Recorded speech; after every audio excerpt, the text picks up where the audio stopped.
Hello अस्सलाम वालेकुम my to family, my name is Anusha Wasi Ansari. तो चलिए डिस्कस करते हैं क्वेश्चन नंबर 3 एक्सरसाइज 7.1 का। इसके मैंने 2 वीडियो पहले अपलोड कर चुकी हूँ, 1 और 2 क्वेश्चंस आपके सामने डिस्कस कर चुकी हूँ।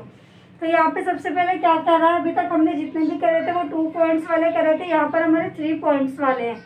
3 पॉइंट्स वाले क्या कर रहा है, ए बी सी हमारे पास गिवन है और ये कह रहा है कि ये आर कोलिनियर, मतलब एक लाइन है हमारी यहाँ पर इस तरीके से, जिस पे 3 दोस्त बैठे हुए हैं। ऐसे समझो आप, एक का नाम है ए, एक का नाम है बी और एक का नाम है सी।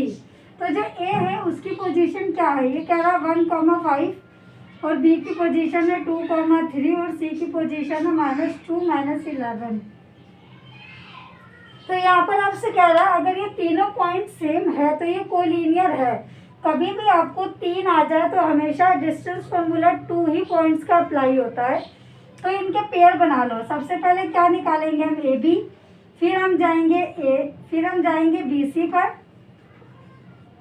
और फिर हम निकालेंगे ए सी पर। मतलब यहाँ पर अगर ए सी सबसे बड़ी लाइन है और ए बी और बी सी तो बीच के पॉइंट्स हो गए ना, तो अगर हमें देखना ए बी को और बी सी को ऐड करेंगे, अगर इन दोनों को प्लस करने पर ए सी के इक्वल आता है तो मतलब ये कोलिनियर है, और अगर ए सी के इक्वल नहीं आता है तो ये कोलिनियर नहीं है।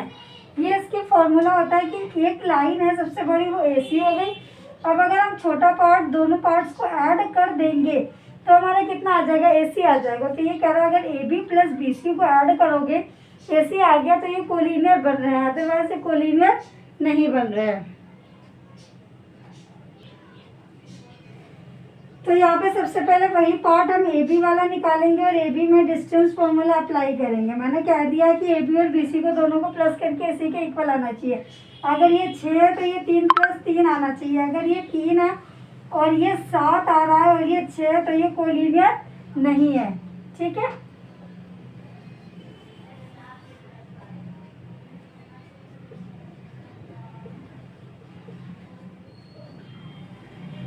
सबसे पहले मैंने कहा फॉर्मूला लिखना है क्योंकि हाफ मार्क्स आपके फॉर्मूले के होते हैं। अब यहाँ पे आपको क्या लिखना है, x1 ये हमारा x हो गया, ये हमारा y, ये हमारा x, ये हमारा y। तो यहाँ पर आप शो कर सकते हो इस तरीके से x1 x2 y1 y2।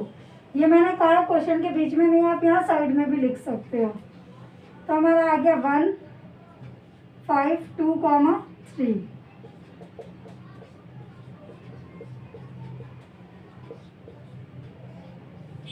और जैसी जो वैल्यूज थी वैसी वो वैल्यूज को हमने पुट कर दिया। अब 2 में से 1 गया 1 का स्क्वायर और 3 में से तो आ गया 2 का स्क्वायर।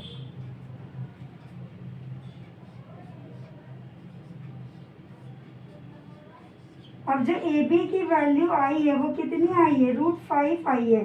जो ए बी की वैल्यू आई है वो √5 आई है और √5 हमारा बाहर नहीं निकल सकता। मैंने कहा रूट से बाहर वैल्यू निकल सकती है जिसके पेयर बन जाए। यहाँ पे तो कोई पेयर ही नहीं है। और दूसरा पॉइंट हमें क्या करना है, बी सी निकालना है। तो इतना आप नोट डाउन कर लो, फिर मैं आपको यहाँ पे बी सी निकलवाती हूँ।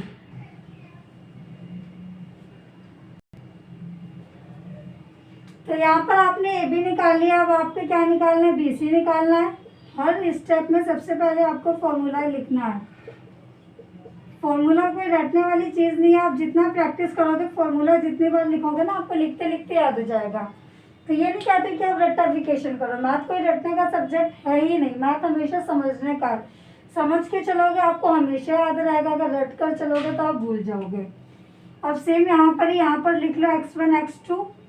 आपको स्टेप अब तक के तो याद हो जाने चाहिए और इन सब के मार्क्स आपको ज़रूर मिलते हैं।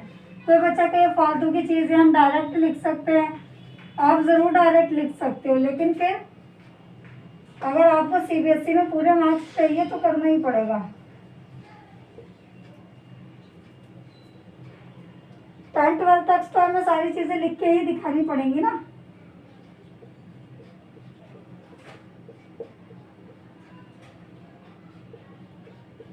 अब अक्सर बच्चे कहाँ फंस जाते हैं इस वाले ब्रैकेट में। जैसे 3 में से 2 गया, 1 का स्क्वायर आ गया। अब यहाँ पर देखो, जब भी कहते हैं 2 निशान है तो कैसे करते हैं। तो देखो सबसे पहले अगर हमारे पास 2 निशान दे रखे हो तो इसको आपको सॉल्व करना पड़ेगा। तो यहाँ पे माइनस का 11 माइनस माइनस प्लस का 2 का स्क्वायर आ जाएगा। 1 का स्क्वायर 1 होता है और 11 में से दोगे तो कितना बचा, 9 बचा, वो भी किसका बचा, माइनस का बचा। अब यहाँ पे सोचो कि आप माइनस का आएगा या प्लस का आएगा, तो यहाँ पर ये चीज़ देखो, हम मल्टीप्लाई कर रहे हैं तो 9 इंटू 9, तो माइनस से माइनस मल्टीप्लाई में क्या हो गया, कट गया, तो यहाँ पे कितना आ गया 1 + 81, तो अभी कितना आ गया 82। क्या 82 का HCF है, तो यहाँ पर आप करके देख लो कि प्रॉपर HCF तो 82 का है नहीं, लेकिन कितनी वैल्यू इसकी बाहर आ रही है, तो 2 से जा रही है, अभी 2 से नहीं जा रहा है, ये 3 से भी नहीं जा रहा है, तो यहाँ पर आप 82 ही छोड़ दो, क्योंकि फिर रूट में रहेगा आधी वैल्यू बाहर। तो ये आपने निकाल दिया BC का। अब आपकी दो वैल्यूज़ आ गई, AC की जो वैल्यूज़ आई है आपके पास, अभी जो AB की वैल्यूज़ आई है वो √5, और जो BC की वैल्यू आई है वो √82। अब यहाँ पर हमें लास्ट किसकी निकालनी है, AC की निकालनी है, तो आप इतना नोट डाउन कर लो, फिर हम AC की भी निकलवाते हैं।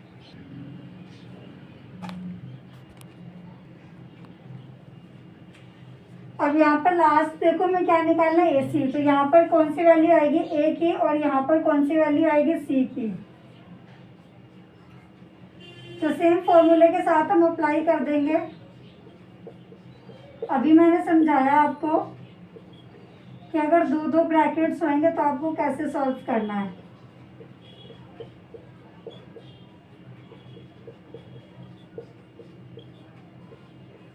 मैं सारे स्टेप इसलिए खोल खोल के लिख रही हूँ ताकि कुछ बच्चों को तो समझ में आ जाता है इजीली, लेकिन कुछ बच्चों को समझ में नहीं आता, उनको छोटे छोटे से भी डाउट्स हो जाते हैं कि ये माइनस कैसे हुआ, ये प्लस कैसे हुआ। तो माइनस माइनस हमेशा प्लस होता है, तो हमने प्लस कर दिया। तो आप भी कोशिश करो कि सारे स्टेप खोल खोल के लिखो, क्योंकि मैथ में सिर्फ और सिर्फ मार्क्स मिलते हैं आपके स्टेप वाइज, कि अगर एक स्टेप गलत हुआ तो दूसरा ठीक है, तो आपको यहाँ तक तो मार्क्स मिलेंगे।